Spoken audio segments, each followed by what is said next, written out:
반갑습니다. 오늘 수요일 수요 성경 공부 오신 여러분들 환영합니다. 요즘 날씨가 너무 더운 것 같아요.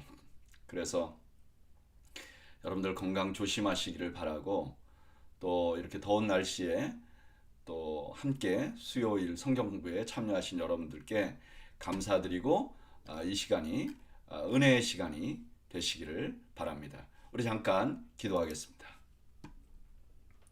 하나님 아버지, 은혜와 사랑을 감사합니다. 오늘 수요일 날 또 수요 성경 공부를 시작합니다.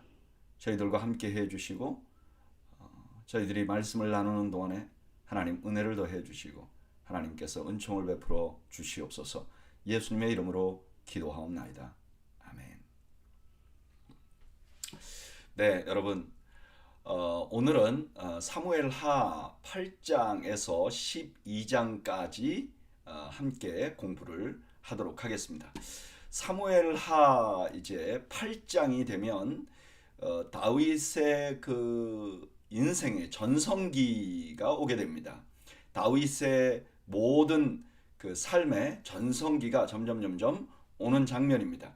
그래서 8장에는 주로 다윗의 정복 전쟁과 다윗이 어떻게 통치 조직을 가져왔는지, 주로 사실 내용은 정복 전쟁에 관한 내용입니다. 우리 함께 살펴보겠습니다. 1절, 그 후에 다윗이 블레셋 사람을 쳐서 항복을 받고 블레셋 사람들의 손에서 메덱 암마를 빼앗으니라. 여기 메덱 암마라는 곳은 어떤 곳인지 모릅니다. 그런데 이 이름이 굴레 혹은 어머니라는 뜻을 가지고 있어요. 그래서 많은 사람들이 이 메덱 암마라는 뜻은 블레셋이 원래 도시국가들이거든요. 그런데 그 도시국가들 중에 중심 역할을 하는 도시들이 있어요. 그래서 이런 것들을 다 함께 통칭해서 하는 말이 아닌가. 어쨌든 지금 이 순간부터 블레셋은 완전히 정복이 됩니다. 그리고 다시는 이스라엘을 괴롭히지 못하게 됩니다. 그러니까 블레셋을 완전 정복한 거죠. 2절, 다윗이 또 모압을 쳐서 그들로 땅에 엎드리게 하고 줄로 재어 그 두 줄 길이의 사람은 죽이고 한 줄 길이의 사람은 살리니 모압 사람들이 다윗의 종이 되어 조공을 드리니라. 여기 모압을 정복한 것은 민수기에 포함된 발람의 예언이 성취되는 장면입니다.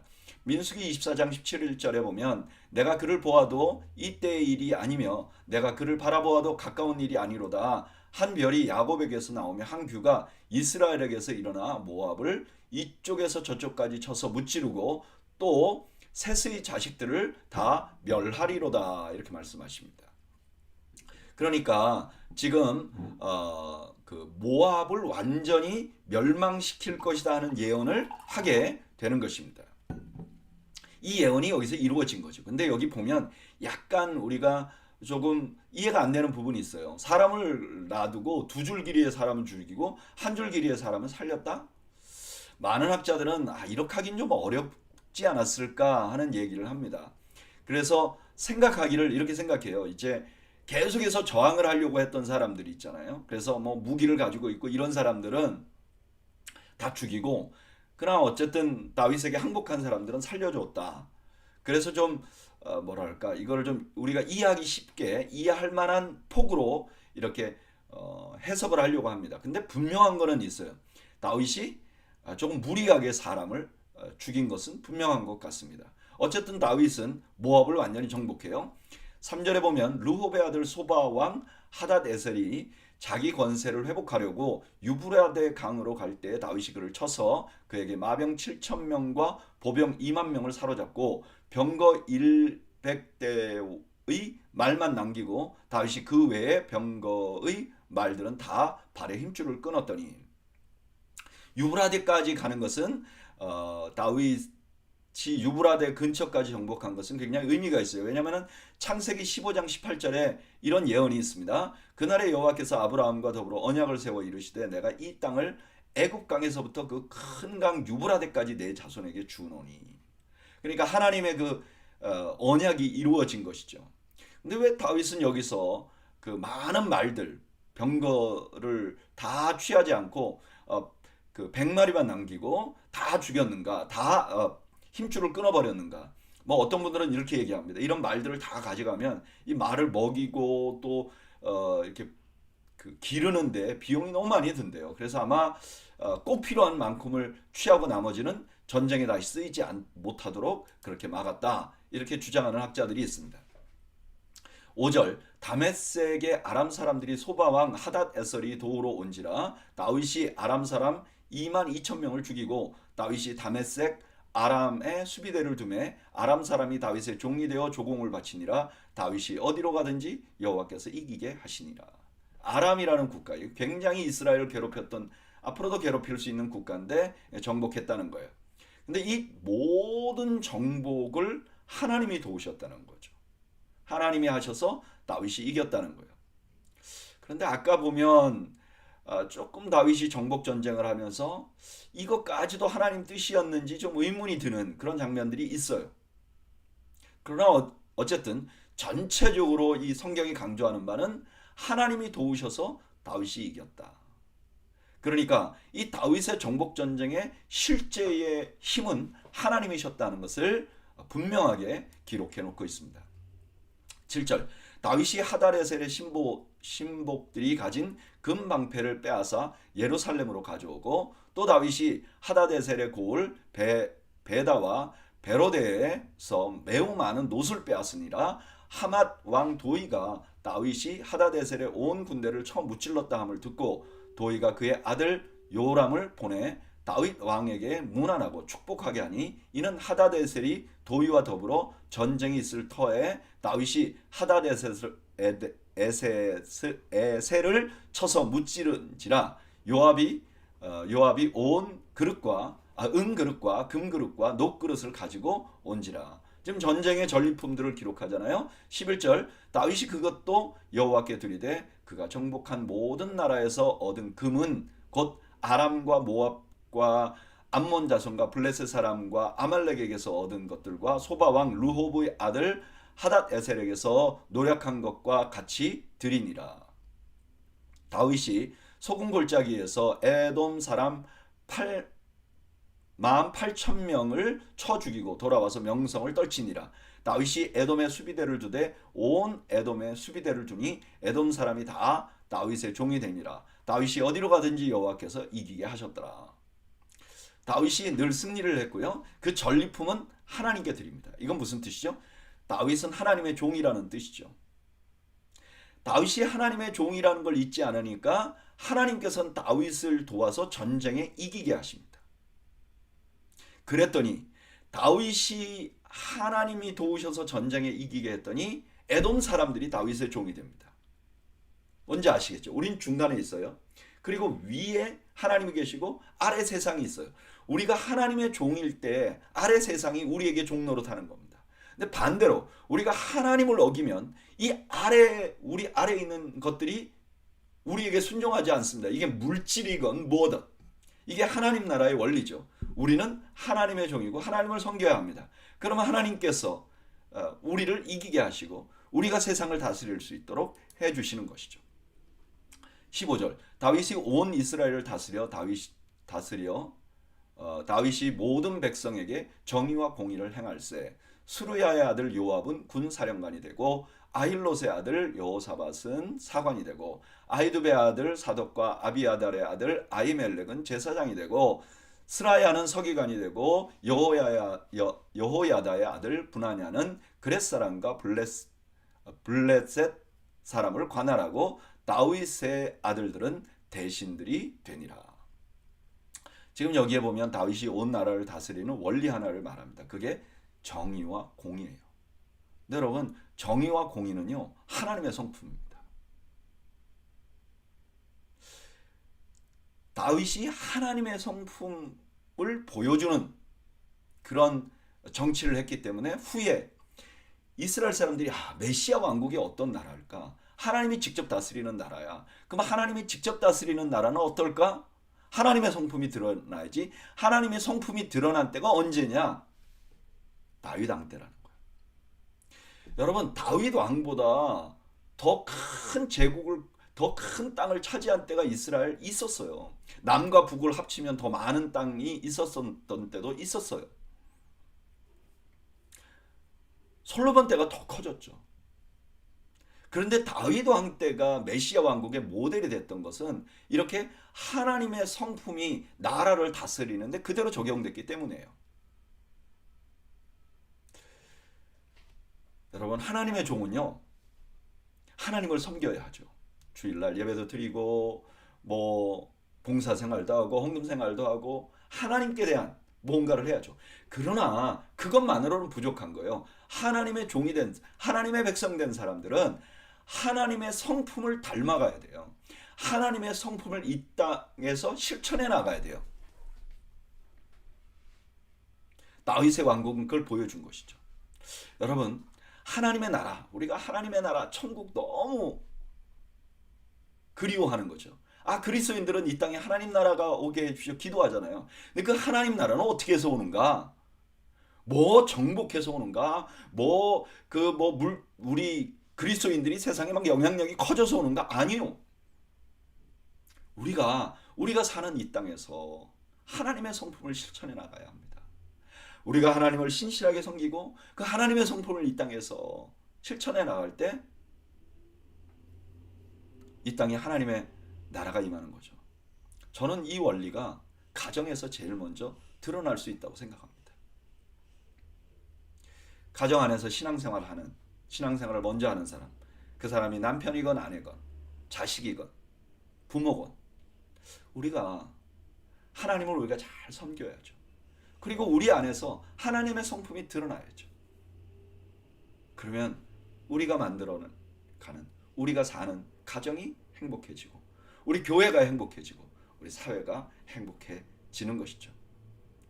저는 우리 모두가 이 원리를 실천하는 은혜가 있기를 바랍니다. 물론 어렵겠지만요. 이제 9장으로 갑니다. 이 9장부터는 다윗의 개인적인 모습이 드러나요.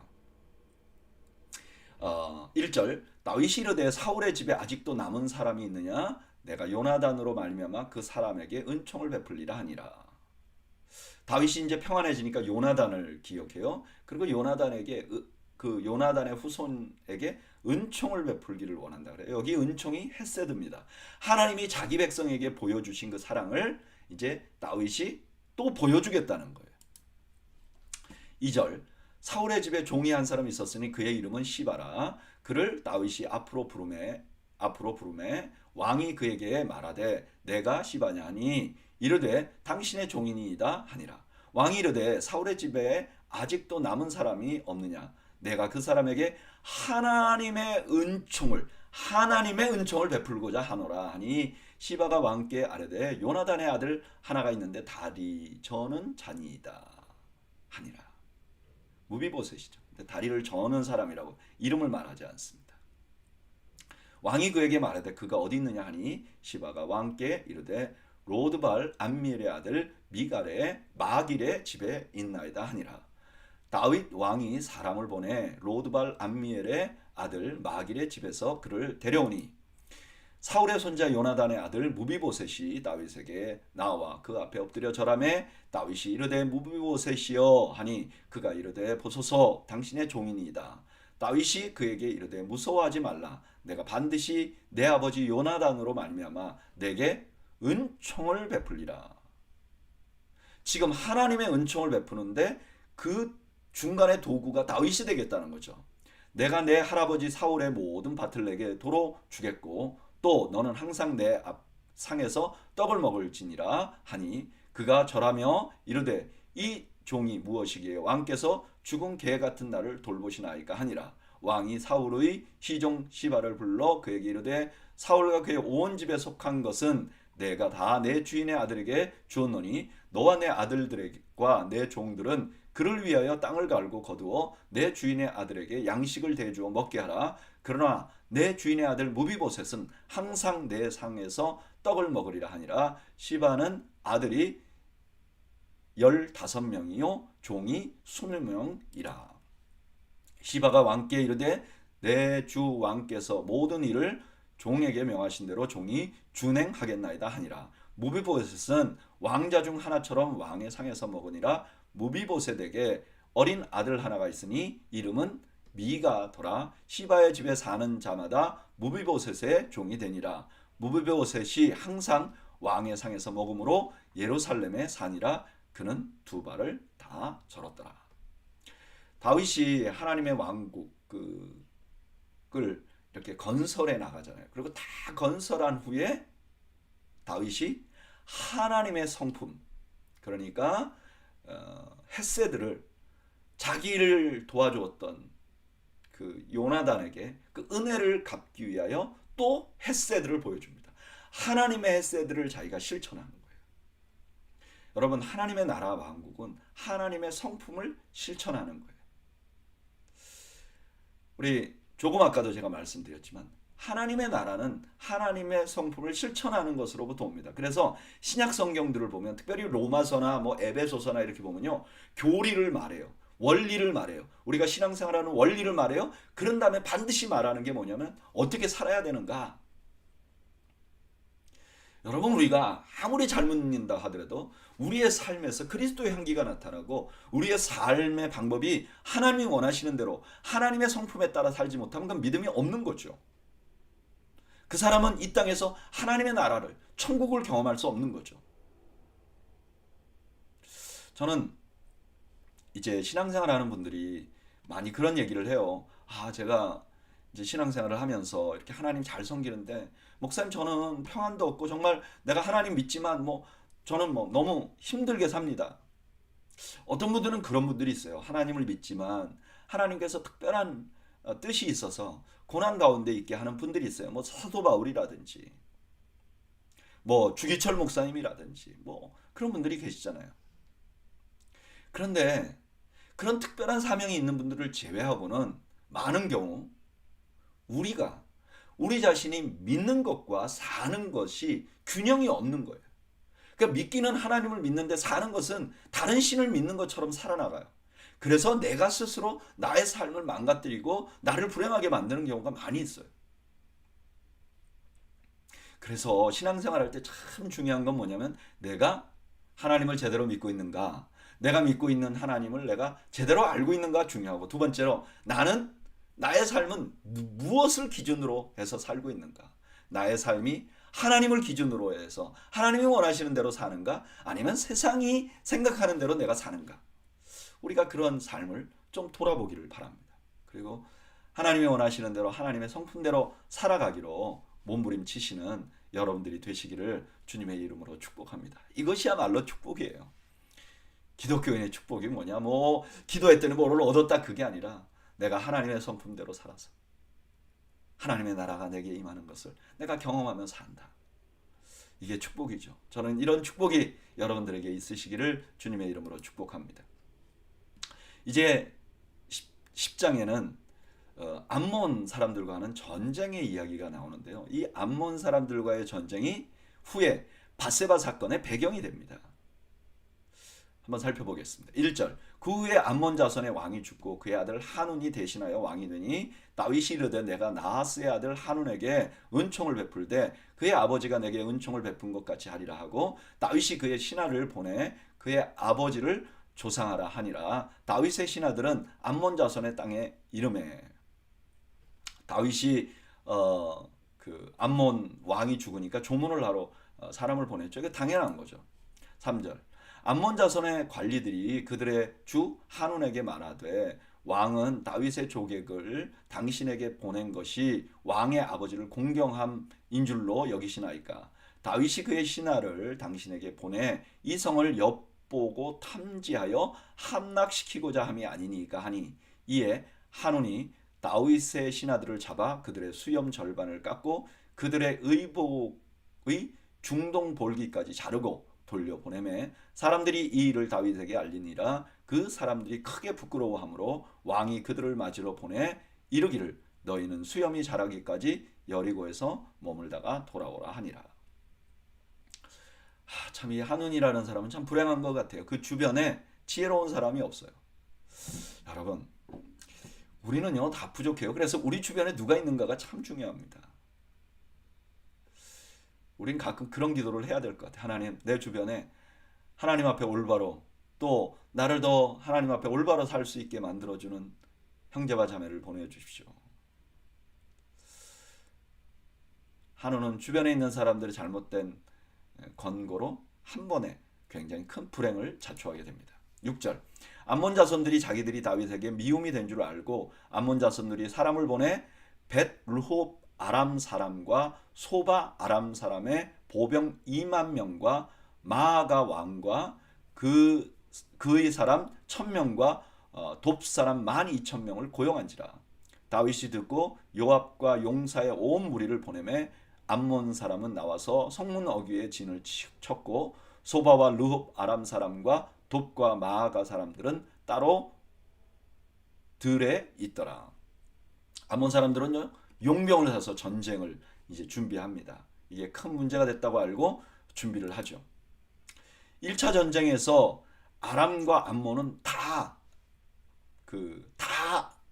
다윗의 군대에 패하게 됩니다. 9절 요압이 자기와 맞서 앞뒤에 친 적진을 보고 이스라엘의 선발한 자 중에 또 엄선하여 아람 사람과 싸우려고 진을 치고 그 백성의 남은 자를 아우 아비새의 수하에 맡겨 암몬 자손과 싸우려고 진치게 하고 이르되 만일 아람 사람이 나보다 강하면 내가 나를 돕고 만일 암몬 사람이 너보다 강하면 내가 가서 너를 도우리라. 너는 담대하라. 우리가 우리 백성과 우리 하나님의 성읍들을 위하여 담대히 하자. 여호와께서 선히 여기시는 대로 행하기를 원하노라 하고 요압과 그와 함께한 한 백성이 아람 사람을 대항하여 싸우려고 나아가니 그들이 그 앞에서 도망하고 암몬 자손은 아람 사람이 도망함을 보고 그들도 아비새 앞에서 도망하여 성읍으로 들어간지라. 요압이 암몬 자손을 떠나 예루살렘으로 돌아가니라. 1차 전쟁에서 그냥 이스라엘이 이겼어요.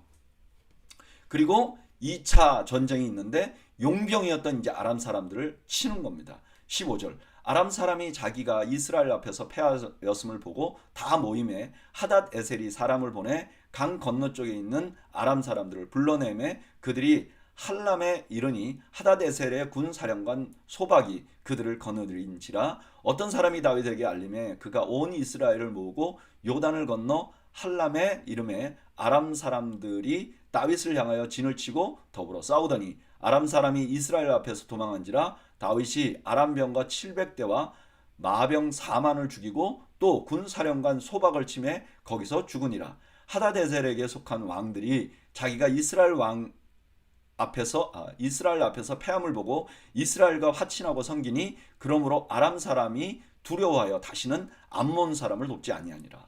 이제 용병이었던 아람 사람들은 다 이기게 되는 거예요. 우리가 이 전쟁을 보면서 암몬도 그렇고 아람도 그렇고요. 싸울 대상을 잘못 판단한 거죠. 그래서 굉장히 어려움을 겪습니다.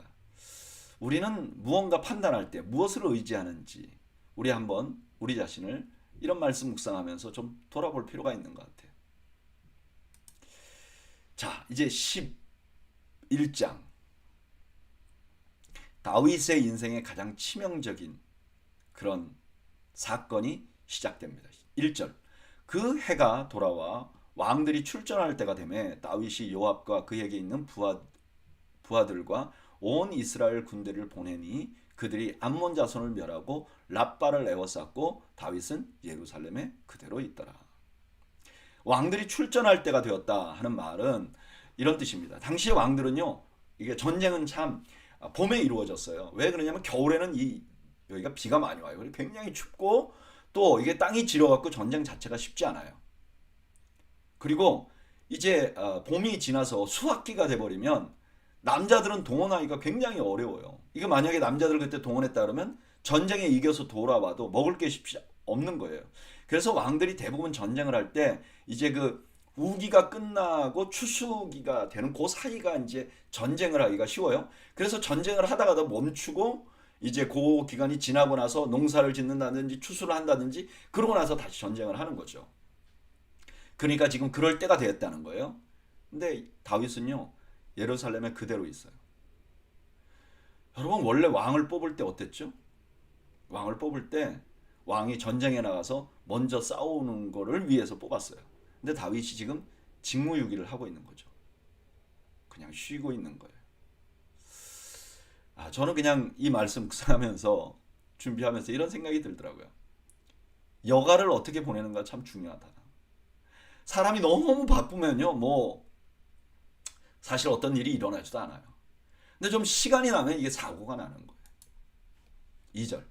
저녁 때에 다윗이 그의 침상에서 일어나 왕궁 옥상에서 거닐다가 그곳에서 보니 한 여인이 목욕을 하는데 심히 아름다워 보이는지라. 다윗이 사람을 보내 그 여인을 알아보게 하였더니 그가 이르되 그는 엘리암의 딸이요 햇사람 우리아의 아내 바세바가 아니니까 하니. 게다가 다윗이요 저녁에 일어났어요.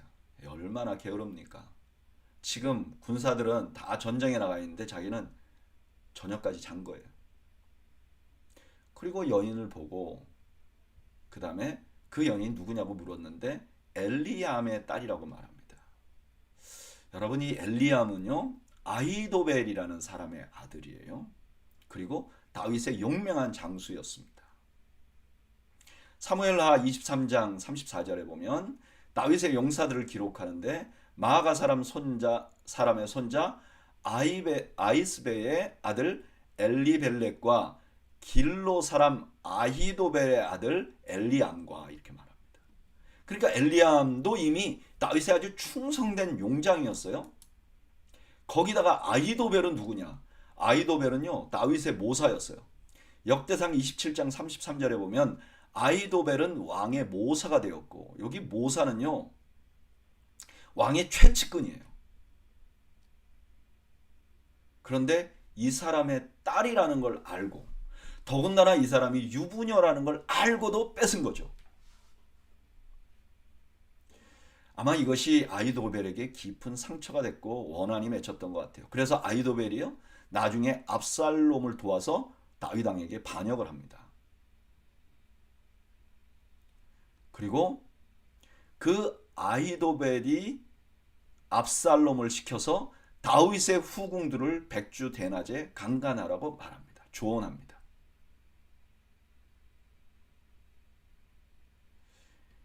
이 아히도벨의 계략대로만 했으면 다윗이 왕권을 잊어버렸을 거예요. 사무엘하 16장 23절에 그때 아히도벨이 베푸는 계략은 사람이 하나님께 물어서 받은 말씀과 같은 것이라 아히도벨의 모든 계략은 다윗에게나 압살롬에게나 그와 같이 여겨졌더라.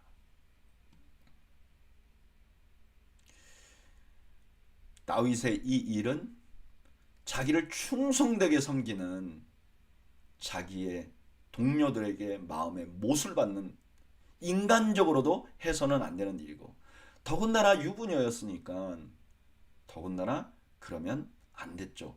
하나님이 금하시는 일이었죠. 4절 다윗이 전령을 보내어 그 여자를 자기에게로 데려오게 하고 그 여자가 그 부정함을 깨끗하게 하였으므로 더불어 동침함에 그 여자가 자기 집으로 돌아가니라. 그 여인이 임신함에 사람을 보내 다윗에게 말하여 이르되 내가 임신하였나이다 하니라. 다윗이 유부녀였던 걸 알고 동침합니다. 근데 동침할 때 잘 보세요. 그 여자가 부정함을 깨끗하게 하였습니다. 여인이 부정하고 정결한 때가 있잖아요. 그런데 깨끗하게 되었으니 동침했다는 거예요. 근데 그거 깨끗하다 아니다를 결정해 준 분은 누구죠? 하나님이죠. 그러니까 이게 너무 아이러니한 거예요. 종교적인 거잖아요, 이거는. 근데 이런 종교적인 것은 그냥 막 부들부들 떨면서 지켜요. 그런데 지금 이 남의 아내를 취하는 것은 이건 사형에 해당되는 사회적인 법인데 이건 그냥 아무런 죄책감 없이 저지르는 거예요.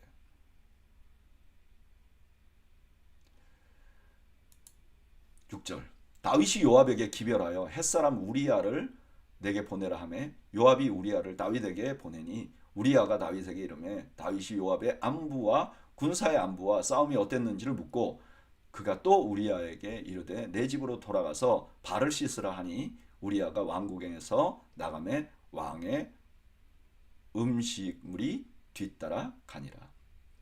다윗이 지금요 우리아를 불러요. 그리고 이게 발을 씻으라 하는 것은 동침하라 하는 그런 은어였어요. 이걸 보면요 다윗이 밧세바를 취할 때 정식으로 아내를 삼으려는 마음이 없었다는 것을 알 수 있어요.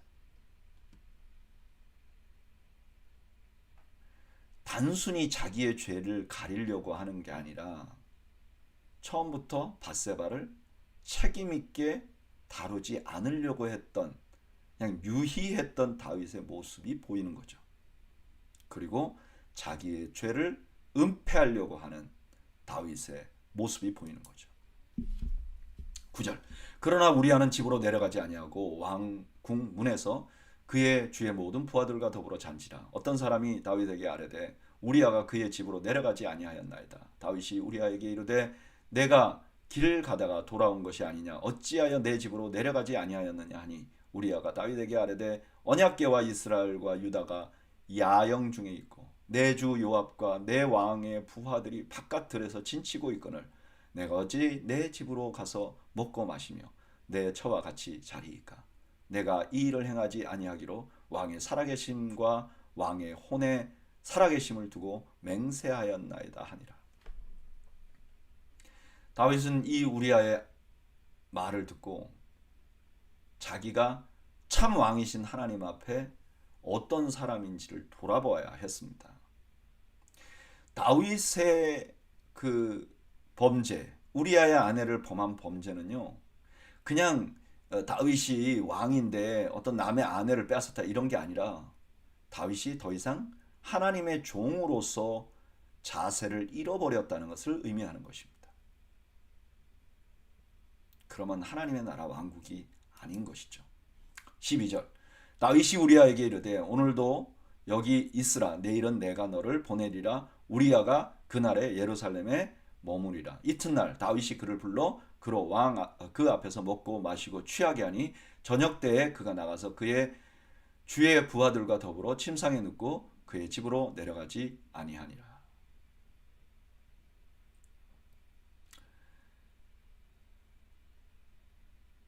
여러분, 이게 지금 다윗이 또 한 번 우리아를 집으로 보내려고 하는 것이죠. 덮으려고 하는 것이죠. 저는 이 말씀 묵상하면서 두 가지를 생각해 봅니다. 다윗이 왜 이런 짓을 했을까? 첫째는 자기가 왕이 아니라 종이라는 걸 잊어버린 거죠. 이제까지 다윗은 자기는 종이었어요. 근데 이 순간에 잊어버린 거예요. 그리고 또 하나는 게으름입니다. 충성하지 않은 것이죠. 그 하나님께 충성하지 않은 거죠.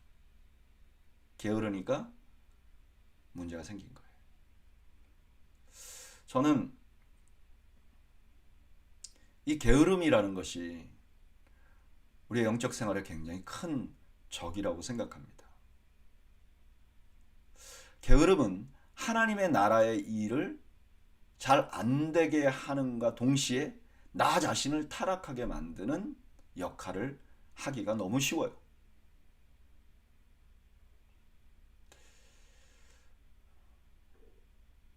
우리는요, 살아있는 동안 하나님께 충성을 다해야 될 사람들입니다. 게으름에 빠져서 내게 주신 인생을 낭비하는 것도 큰일이고, 그러다가 하나님이 원하지 않는 일을 하게 되는 것도 더 큰일이 되는 것입니다. 우리 오늘 수요일날 성경 공부 참여하신 여러분, 우리가 두 가지를 잊지 맙시다. 우리가 하나님의 종임을, 하나님이 나의 왕임을, 그리고 하나님을 왕으로 섬기는 사람들은 충성해야 한다는 것을. 다음에 다윗은 더 나쁜 짓을 하죠. 14절.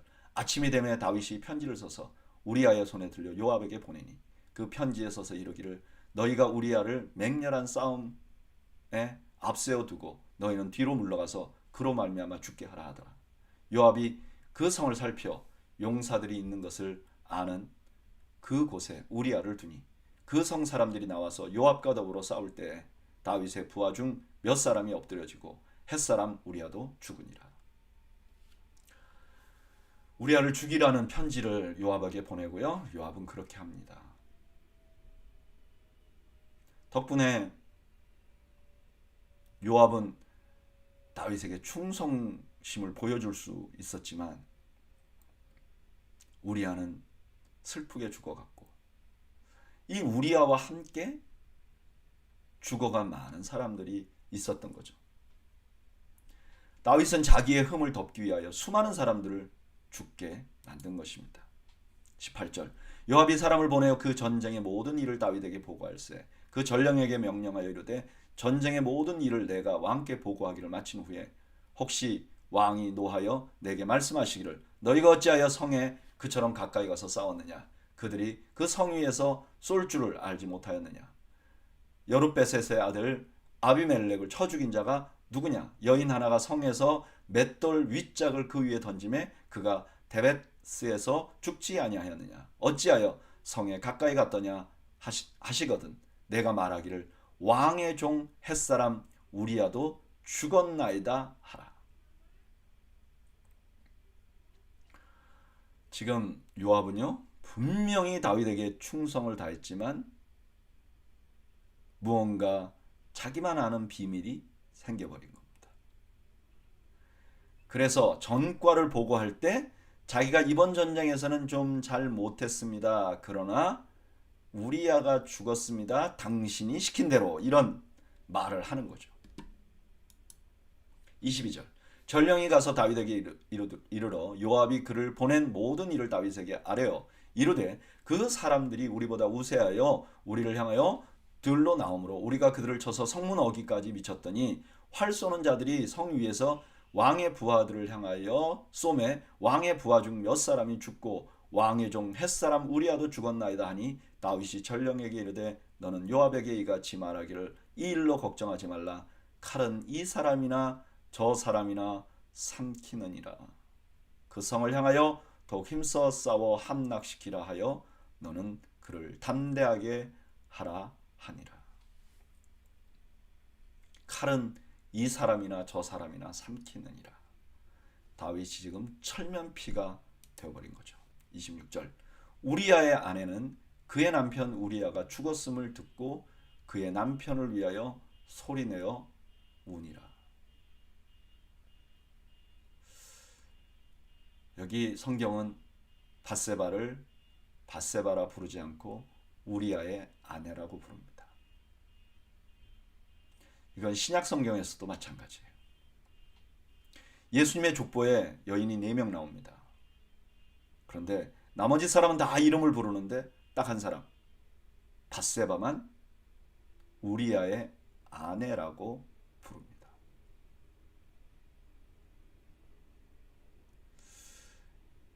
저는 26절을 보면서 밧세바는 왜 울었을까?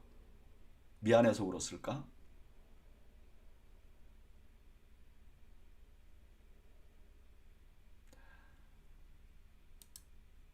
이런 생각이 들더라고요. 27절, 그 장례를 마침에 다윗이 사람을 보내 그를 왕궁으로 데려오니 그가 그의 아내가 되어 그에게 아들을 낳으니라. 다윗이 행한 그 일이 여호와 보시기에 악하였더라. 다윗이 지금 멋진 남자 코스프레를 하고 있죠. 부하의 미망인을 자기가 직접 거두어 준 거예요. 마치 그 형제의 아내가 형제가 그 재산이 후손이 없이 죽으면 그 아내를 취한 것 같이, 그래서 내가 형제다 하는 것을 드러내는 것처럼 다윗이 그렇게 한 거죠. 아마 속 모르는 사람들은 와, 다윗 왕이 역시 정말 우리아를 사랑했나 보다. 어떻게 그 아내를 거두어 준단 말인가. 그랬을지도 모릅니다. 그리고 아들을 낳았어요. 모든 것이 잘 됐죠. 모든 것이 끝났죠. 마지막 한마디만 없었다면 그냥 다 묻혀 지낼 수 있었던 거죠. 그 일이 여호와 보시기에 악하였더라. 여러분 잘 생각해 보세요. 정말 하나님이 빠졌으면 다윗의 이 범죄는 완전하게 되었고 다윗은 해피엔딩으로 끝났을까요? 저는 아니라고 생각합니다. 만약에 하나님 보시기에 악하였다라는 이 말이 없이 그냥 스무스하게 지나갔다면 다윗은요 평생 요압의 종이 되어야 했을 것입니다. 요압이 가지고 있는 엄청난 비밀, 이거 불면 당신 죽어. 종살이 했을 거예요. 아니면 밧세바의 종이 됐겠죠. 아니면 이렇게 한번 죄를 저질렀으니까 또 다른 죄를 저질릴 가능성이 있죠. 죄의 종이 되었겠죠.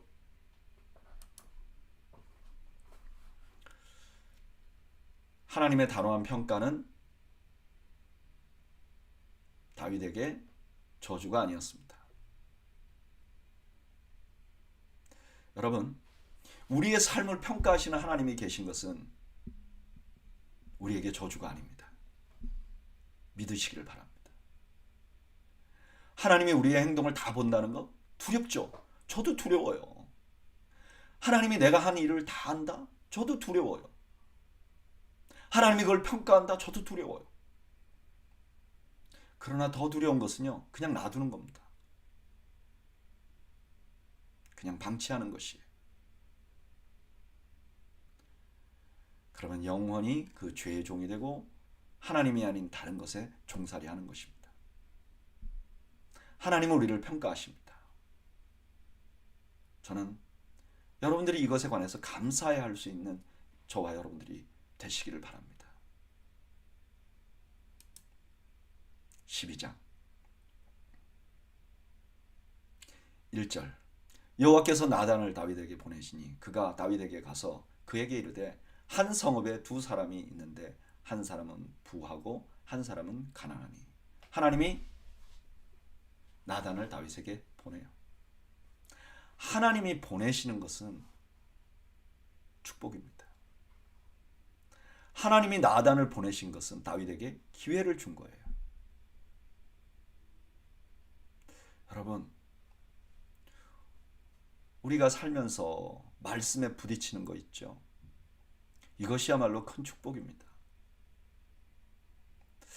저는 예전에 한국의 사랑의 교회 그 장로님 한 분이 이런 얘기를 하더라고요. 우리가 오카노 목사님 있을 때는 말씀이 얼마나 가슴을 후벼 파는지. 그래서 장로님들이 예배 들어가기 전에 이렇게 말한답니다. 아이고, 오늘도 우리 두들겨 맞으러 갑시다. 그런데 그분들이 그 말씀을 사모했다는 거잖아요. 지금도 돌아가셨는데도 그 오카노 목사님의 말씀을 사모한다는 거잖아요. 왜죠? 그것이 자신들에게 진정으로 복되다는 걸 알기 때문이었겠죠. 참 훌륭한 분들이다, 그런 생각이 들었습니다. 하나님께서 나단을 보낸 것은 다윗에게 기회를 주는 것입니다. 그런데 반대로 나단에게는 목숨을 거는 일이었습니다. 사무엘상 16장 2절에 보면 사무엘도 그랬어요. 사무엘에게 다윗에게 가서 기름을 부으라고 하니까 사무엘이 이렇게 말합니다. 이르되 내가 어찌 갈 수 있으리이까? 사울이 들으면 나를 죽이리이다. 나단도 지금 이 일을 다윗에게 잘못 말하면 죽을 수 있는 일입니다. 나단은 하나님의 명령에 목숨을 걸고 가게 됩니다. 2절 그 부한 사람은 양과 소가 심이 많으나 가난한 사람은 아무것도 없고 자기가 사서 기른 작은 암양 새끼 한 마리뿐이라. 그 암양 새끼는 그와 그의 자식과 함께 자라며 그가 먹는 것을 먹으며 그의 잔으로 마시며 그의 품에 누움으로 그에게는 딸처럼 되었거늘. 어떤 행인이 그 부자에게 오매 부자가 자기에게 온 행인을 위하여 자기의 양과 소를 아껴 잡지 아니하고 가난한 사람의 양 새끼를 빼앗아다가 자기에게 온 사람을 위하여 잡았나이다 하니 다윗이 그 사람으로 말미암아 노하며 나단에게 이르되 여호와의 살아계심을 두고 맹세하노니 이 일을 행한 그 사람은 마땅히 죽을 자라. 그가 불쌍히 여기지 아니하고 이런 일을 행하였으니 그 양 새끼를 4배나 갚아주어야 하리라 한지라. 7절 나단이 다윗에게 이르되 당신이 그 사람이라. 가슴이 철렁했겠죠. 가슴이 철렁했겠죠. 이스라엘의 하나님 여호와께서 이와 같이 이르시기를 내가 너를 이스라엘 왕으로 기름 붓기 위하여 너를 사울의 손에서 구원하고 내 주인의 집을 내게 주고 내 주인의 아내들을 내 품에 두고 이스라엘과 유다 족속을 내게 맡겼으니 느니라. 만일 그것이 부족하였을 것 같으면 내가 내게 이것저것을 더 주었으리라. 그러한데 어찌하여 내가 여호와의 말씀을 업신여기고 나 보기에 악을 행하였느냐. 내가 칼로 햇사람 우리아를 치되 암몬 자손의 칼로 죽이고 그의 아내를 빼앗아 내 아내로 삼았도다.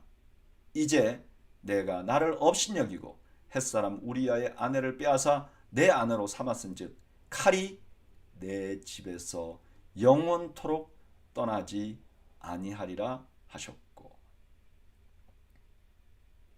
칼이 이 사람도 죽이고 저 사람도 죽인다. 하나님은 아니다. 칼은 누군가가 주관하는 것이다. 네가 네 칼, 다른 사람의 칼을 사용해서 우리아를 죽이듯이 그 칼이 내 집에 영원토록 떠나지 않을 것이다.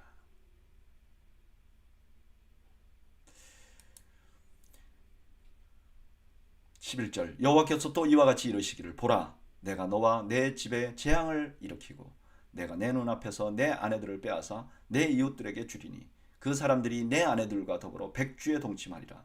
너는 은밀히 행하였으나 나는 온 이스라엘 앞에서 백주에 이 일을 행하리라 하셨나이다 하니.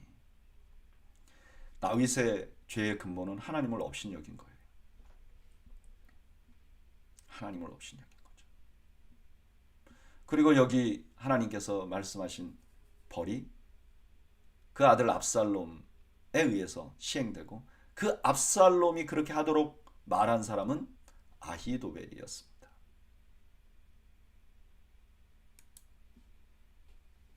13절 다윗이 나단에게 이르되 내가 여호와께 죄를 범하였노라 하매 다윗이 나단이 다윗에게 말하되 여호와께서도 당신의 죄를 사하셨나니 당신이 죽지 아니하려니와 이 일로 말미암아 여호와의 원수가 크게 비방할 거리를 얻게 하였으니 당신이 낳은 아이가 반드시 죽으리이다 하고. 다윗의 죄는 사형에 해당되는 것이었습니다. 다윗이 회개하자 하나님 그의 죄를 용서하셨습니다. 13절은 단 한 절밖에 나오지 않지만 시편을 보면 다윗이 회개를 하기 위해서 얼마나 힘들었는지를 기록해 놓았습니다. 아니 회개하기 전에 더 힘들었다는 것을 기록해 놓았습니다. 이렇게 죄가 드러나고 회개하는 것은 오히려 다윗에게 축복이었습니다. 시편 32편 3절에서 5절 이렇게 말합니다. 내가 입을 열지 아니할 때 종일 신음함으로 내 뼈가 쇠하였도다. 주의 손이 주야로 나를 누르시오니 내 진액이 빠져서 여름 가물의 마름같이 되었나이다. 셀라. 다윗이요 그렇게 뻔뻔했지만 실제 그의 영혼은 이렇게 괴로웠던 거예요. 다윗이 회개할 기회를 얻은 것은 다윗에게 큰 아픔이 시작되는 것이었습니다. 제일 먼저 시작된 아픔은 사랑하는 아이가 죽는 것이었습니다. 여러분 이 아이는 무슨 죄가 있을까요? 왜 다윗이 죄를 저질렀는데 이 아이가 죽었을까요? 참 어려운 질문인 것 같아요. 근데 우리가 하나 기억해야 할 일이 있습니다. 첫째는 성경은 이 아이가 문제가 있어서 하나님이 치셨다고 말하지 않습니다. 이 아이는 문제가 없었던 거죠. 두 번째, 만약에 천국이 없다면 이것은 답하기가 굉장히 어려운 문제가 되었을 것입니다. 다윗은 죄를 고했고 그것 때문에 큰 징계를 받습니다. 그러나 그것이야말로 다윗에게 축복입니다. 여러분, 죄가 덮어지는 것은 더 큰 고통입니다. 죄가 드러나는 것이 은혜입니다. 그래서 저는 우리가 매일매일 하나님의 말씀을 듣고 말씀 속에서 우리를 돌아보고 그리고 회개하는 것이야말로 큰 축복이라고 생각합니다.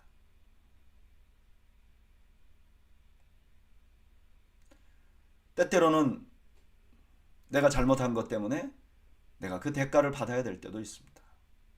그러나 그것이야말로 나를 온전한 길로 가게 하는 축복임을 잊지 마시기 바랍니다. 그 후에 15절부터 그 아이의 죽음에 대해서 자세하게 기록합니다. 15절 나단이 자기 집으로 돌아가니라. 우리아의 아내가 다윗에게 낳은 아이를 여호와께서 치심해 심히 앓는지라. 다윗이 그 아이를 위하여 하나님께 간구하되 다윗이 금식하고 안에 들어가서 밤새도록 땅에 엎드렸으니 그 집의 늙은 자들이 그 곁에 서서 다윗을 땅에서 일으키려 하되 왕이 듣지 아니하고 그들과 더불어 먹지도 아니하더라 하더라.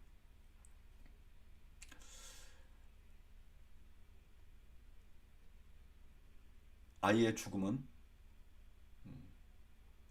다윗이 한 일이 옳지 않았다는 것을 분명하게 확증합니다.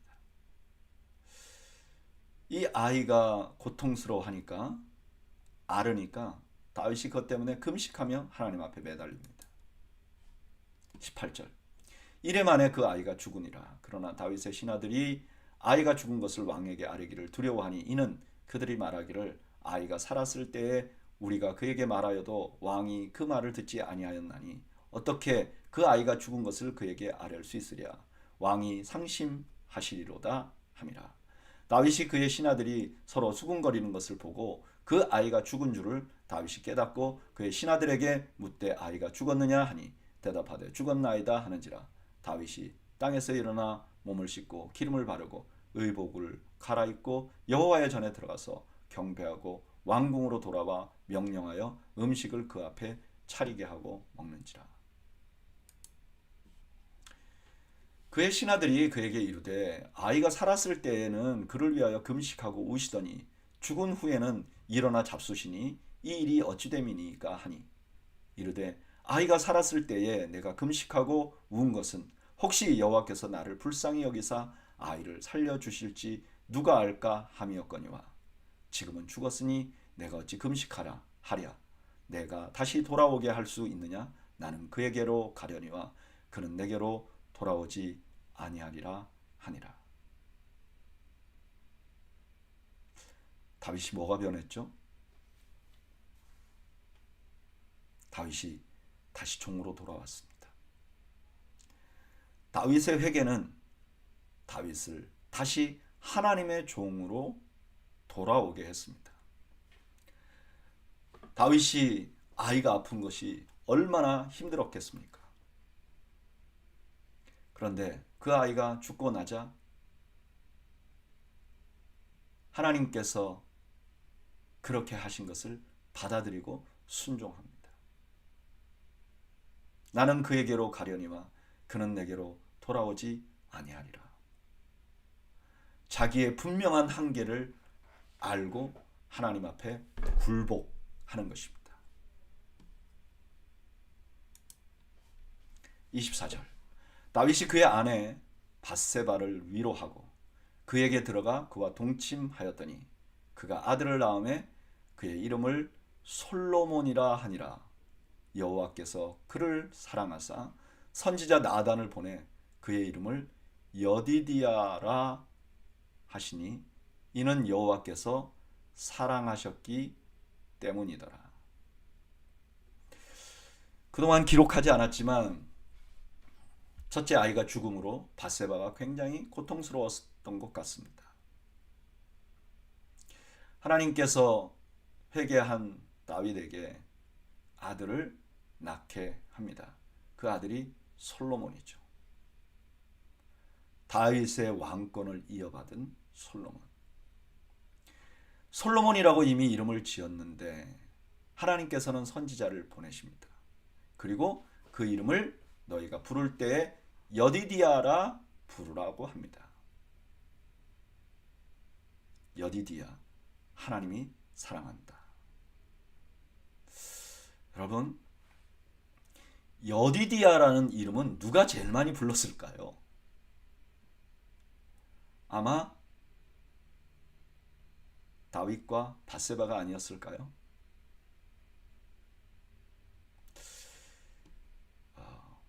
다윗은 굉장히 큰 고통이 있었을 것입니다. 자기가 한 일에 대해서 굉장히 큰 아픔이 있었을 것입니다. 아마 밧세바도 마음에 상처가 많지 않았을까요? 어쨌든 자기 때문에 자기 남편이, 전 남편이 죽은 겁니다. 자기는 왕비로 살아가고 있지만 그것이 완벽하게 그 사람을 행복하게 했을까요? 그런데 그들이 낳은 이름, 아들의 이름을 이렇게 부릅니다. 하나님이 사랑하셔. 하나님이 사랑하셔. 다윗은 나 같은 죄인도 하나님이 사랑하셔. 밧세바도 나 같은 사람을 하나님이 사랑하셔. 하나님의 사랑은 죄를 넘어서는 겁니다. 26절 요압이 암몬 자손의 랍바를 쳐서 그 왕성을 점령하매 요압이 전령을 다윗에게 보내 이르되 내가 랍바 곧 물들의 성읍을 쳐서 점령하였으니 이제 왕은 그 백성의 남은 군사를 모아 그 성에 맞서 진치고 이 성읍을 쳐서 점령하소서.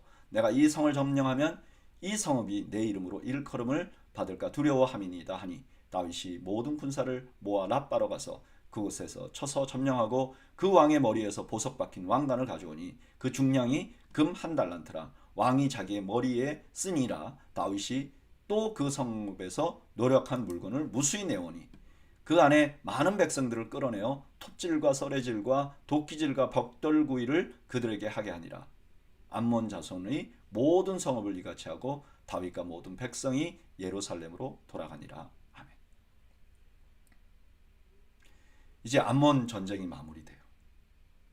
다윗의 영적 전쟁도 마무리돼요. 큰 죄를 지었지만 하나님 앞에 회개하고 돌아옵니다. 수많은 상처가 있었지만 마지막 하나님은 다윗에게 왕권을 씌워줍니다. 다시 하나님의 종으로 돌아온 다윗에게 엄청난 왕관을 주게 됩니다.